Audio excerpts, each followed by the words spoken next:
Hello guys, आपका मेरे YouTube channel vision learning में स्वागत है। आज मैं आपके लिए वीडियो लाई हूँ HP टेट नॉन मेडिकल में फिजिक्स की प्रेपरेशन के लिए। तो आज हम पढ़ेंगे dot product and cross product of two vector.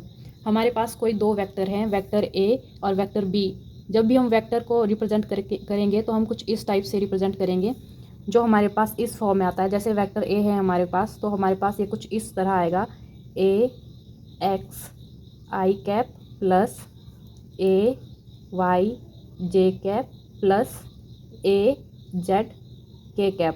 हमारे पास दूसरा वेक्टर है वेक्टर B, तो हमारे पास आएगा BXI plus BYJ plus BZK। यहाँ हमारे पास I cap, J cap, K cap क्या है, यूनिट वेक्टर है। ये हमारे पास है X Y साइड है, ये Z साइड है।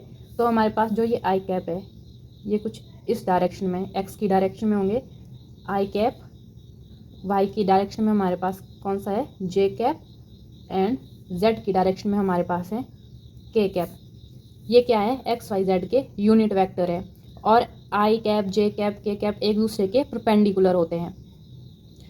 जैसे अगर हम vector A dot vector B का डॉट प्रोडक्ट लेते हैं, तो हमारे पास ये आ जाएगा magnitude of vector A magnitude of vector B, और इनके बीच का जो एंगल बनता है वो बनता है कॉस थीटा।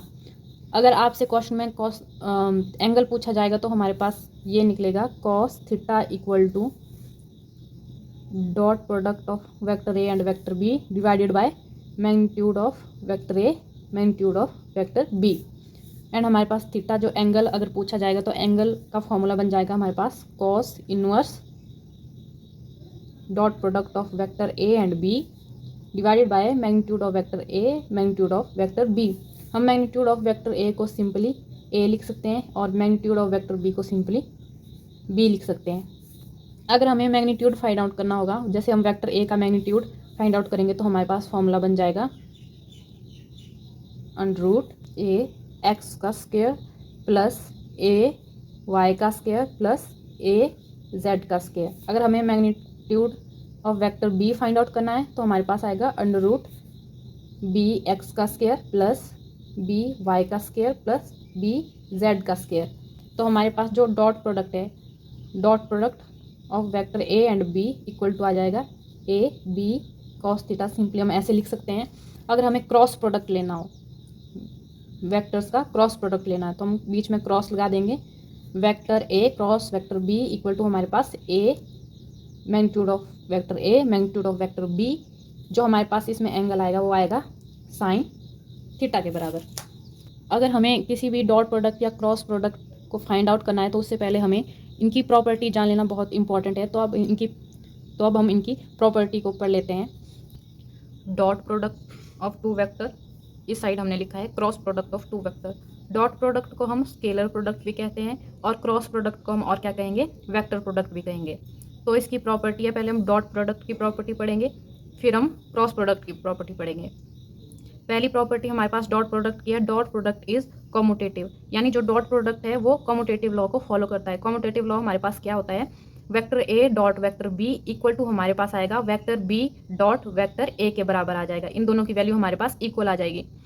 अब हमारे पास क्रॉस प्रोडक्ट क्या कहता है, cross product does not obey commutative law. जो हमारे पास क्रॉस प्रोडक्ट है वो क्या है, कॉम्यूटेटिव लॉ को ओबे नहीं करता है। मतलब कि जो हमारे पास vector A cross vector B आएगा वो हमारे पास इक्वल नहीं होगा vector B cross vector A के बराबर।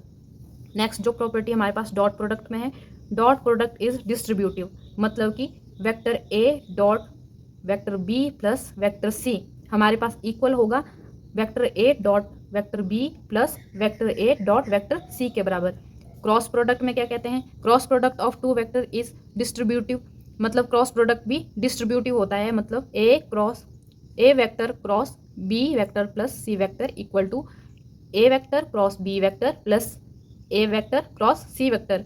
ये दोनों टर्म हमारे पास इक्वल आ जाएगी। थर्ड प्रॉपर्टी हमारे पास डॉट प्रोडक्ट में है, dot product of two parallel vector. हमारे पास टू पैरेलल वेक्टर किस तरह से होते हैं, वेक्टर A हमारे पास है, वेक्टर B हमारे पास है, वो एक दूसरे के क्या है, पैरेलल हैं और सेम डायरेक्शन में है। तो हमारे पास जो इनके बीच का एंगल होगा, इनके बीच में 0 डिग्री एंगल बनता है, मतलब थीटा हमारे पास 0 डिग्री हो जाएगा। तो हमारे पास vector A dot vector B equal to कितना आ जाएगा, magnitude A magnitude of B cos theta हमारे पास कितना आ जाएगा 0 डिग्री। कॉस 0 डिग्री हमारे पास कितना होता है 1 होता है। तो हमारे पास vector A dot vector B equal to आ जाएगा ए बी, क्योंकि कॉस 0 डिग्री हमारे पास 1 आ जाएगा। क्रॉस प्रोडक्ट में हमारे पास क्या है, cross product of two parallel vector. Cross product में भी हमारे पास टू पैरेलल वेक्टर हैं, इनके बीच भी क्या है थीटा 0 डिग्री बनेगा। तो हमारे पास कितना आ जाएगा, vector A cross vector B equal to A B sine theta. Sine theta हमारे पास हम 0 डिग्री लेंगे, तो साइन 0 हमारे पास 0 ही होता है। तो हमारे पास A vector cross B vector कितना आ जाएगा 0 के बराबर आ जाएगा। तो इसके जो यूनिट वेक्टर है I cap cross I cap हमारे पास 0 आ जाएगा। J cap cross J cap equal to 0 आ जाएगा। K cap cross K cap equal to 0 आ जाएगा, जहाँ पे हमारे पास टू पैरेलल वेक्टर होंगे क्रॉस प्रोडक्ट में। नेक्स्ट जो प्रॉपर्टी हमारे पास डॉट प्रोडक्ट में है वो है dot product of perpendicular vector. Perpendicular मतलब 90 डिग्री, थीटा इक्वल टू हमारे पास 90 डिग्री हो जाएगा। तो हमारे पास क्या होगा, vector A dot vector B equal to A B cos 90 degree. Cos 90 degree हमारे पास 0 होता है, तो हमारे पास A vector dot B vector equal to कितना आ जाएगा 0 आ जाएगा। तो हमारे अनलाइक यूनिट वेक्टर है, जब उनका डॉट प्रोडक्ट निकाला जाएगा तो कितना आ जाएगा, यूनिट वेक्टर हमारे पास है I cap dot J cap लिया हमने, इनका जो मैग्नीट्यूड होता है वो 1 के बराबर होता है, क्योंकि ये यूनिट वेक्टर है, यूनिट वेक्टर के मैग्नीट्यूड 1 के बराबर होता है। तो इक्वल टू आई कैप का मैग्नीट्यूड 1 इंटू जे कैप का यूनिट वेक्टर 1 इंटू हमारे पास कॉस 90 आता है। कॉस 90 हमारे पास कितना होता है 0 डिग्री होता है। तो हमारे पास ये मल्टीप्लाई करके 0 आ जाएगा, तो इक्वल टू 0 आ जाएगा। इसी तरह हमारे पास I cap dot J cap equal to J cap dot K cap equal to K cap dot I cap, सब ये सब यूनिट वेक्टर का डॉट प्रोडक्ट कितना आ जाएगा 0 के बराबर आ जाएगा। तो हमारे पास cross product of two perpendicular vector, cross product में भी हमारे पास दो परपेंडिकुलर वेक्टर है, तो हमारे पास यहाँ भी थीटा कितना आ जाएगा 90 डिग्री आ जाएगा। तो हमारे पास A cross B vector equal to A B sine 90 degree आ जाएगा। साइन 90 डिग्री कितना होता है 1 के बराबर आ जाएगा। तो हमारे पास A vector cross B vector equal to A B आ जाएगा, क्योंकि साइन 90 डिग्री कितना होता है 1 होता है। नेक्स्ट जो प्रॉपर्टी हमारे पास है वो है dot product of two equal vector. Two equal vector क्या होते हैं हमारे पास, मान लो हमने दो वेक्टर लिए, वेक्टर ए और दूसरा भी हमने वेक्टर ए लिया, क्योंकि हमारे पास vector A equal to vector A है। और जो इक्वल वेक्टर्स होते हैं वो एक दूसरे के मैग्नीट्यूड भी उनका इक्वल होगा और उनकी डायरेक्शन भी सेम होगी, उनको हम इक्वल वेक्टर कहेंगे। इनका एंगल कितना आ जाएगा 0 डिग्री आ जाएगा। तो vector A dot vector A कितना आ जाएगा equal to magnitude of A into magnitude of A cos 0 degree. Cos 0 degree हमारे पास 1 होता है, तो हमारे पास ए मल्टीप्लाई ए मतलब ए का स्केयर आ जाएगा। इसी तरह हम सेम यूनिट वेक्टर लेंगे, जैसे आई कैप डॉट आई कैप, ये दोनों हमारे पास सेम यूनिट वेक्टर है, तो इक्वल टू हमारे पास आई कैप का मैग्नीट्यूड 1 आ जाएगा आई कैप का। देन नेक्स्ट हमारे पास फिर से आई कैप है, तो हमारे पास इसका यूनिट वेक्टर भी 1 ही होता है। तो कॉस 0 डिग्री हमारे पास 1 होता है, तो इक्वल टू मल्टीप्लाई करके हमारे पास टोटल 1 बन जाएगा। जैसे हमारे पास I cap dot I cap की वैल्यू 1 आई, वैसे ही हमारे पास जे कैप डॉट जे कैप की वैल्यू भी 1 आएगी, वैसे ही हमारे पास के कैप डॉट के कैप की वैल्यू भी 1 ही आएगी। क्रॉस प्रोडक्ट में फिफ्थ प्रॉपर्टी है cross product between the pair of unlike unit vector. मतलब जो अनलाइक यूनिट वेक्टर हैं उनका क्रॉस प्रोडक्ट कितना होगा। तो हमारे पास है एक्स वाई जेड प्लेन, जिसमें एक्स एक्सिस की तरफ है I cap unit vector, Y की तरफ है J cap unit vector and Z की तरफ है के यूनिट वेक्टर। इसमें हम देखेंगे कि एंटी क्लॉकवाइज और क्लॉकवाइज, जब हम एंटी क्लॉकवाइज यानी जिस तरफ घड़ी चलती है उससे उल्टी तरफ को एंटी क्लॉकवाइज इस तरफ होगा, तो वो वाली वैल्यू हमारी आ जाएगी पॉजिटिव जब हम एंटी क्लॉकवाइज लेंगे। और जब हम क्लॉकवाइज लेंगे जिस तरफ को घड़ी चलती है, तो वो वैल्यू हमारे पास आ जाएगी नेगेटिव वैल्यू। पहले हम लेंगे एंटी क्लॉकवाइज वाली वैल्यू, ये हमारे पास है आई जे के यूनिट वेक्टर। तो पहले हम ले रहे हैं एंटी क्लॉकवाइज।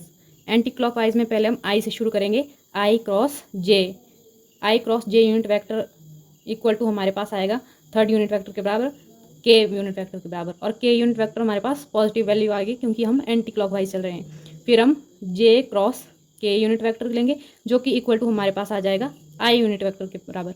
देन हम लेंगे K cap cross I cap unit vector equal to हमारे पास आएगा जे यूनिट वेक्टर के बराबर। अब हम लेंगे क्लॉकवाइज डायरेक्शन में, क्लॉकवाइज इस तरफ हमारी घड़ी चलती है, तो पहले हम शुरू करेंगे J cross I unit vector equal to minus K unit vector. हम क्लॉकवाइज ले रहे हैं तो हम वैल्यू क्या लेंगे माइनस लेंगे। देन हमारे पास आएगा I unit vector cross K unit vector equal to minus J unit vector आ जाएगा। लास्ट हमारे पास बचता है K unit vector cross J unit vector equal to minus I unit vector. Thank you, मिलते हैं नेक्स्ट वीडियो में।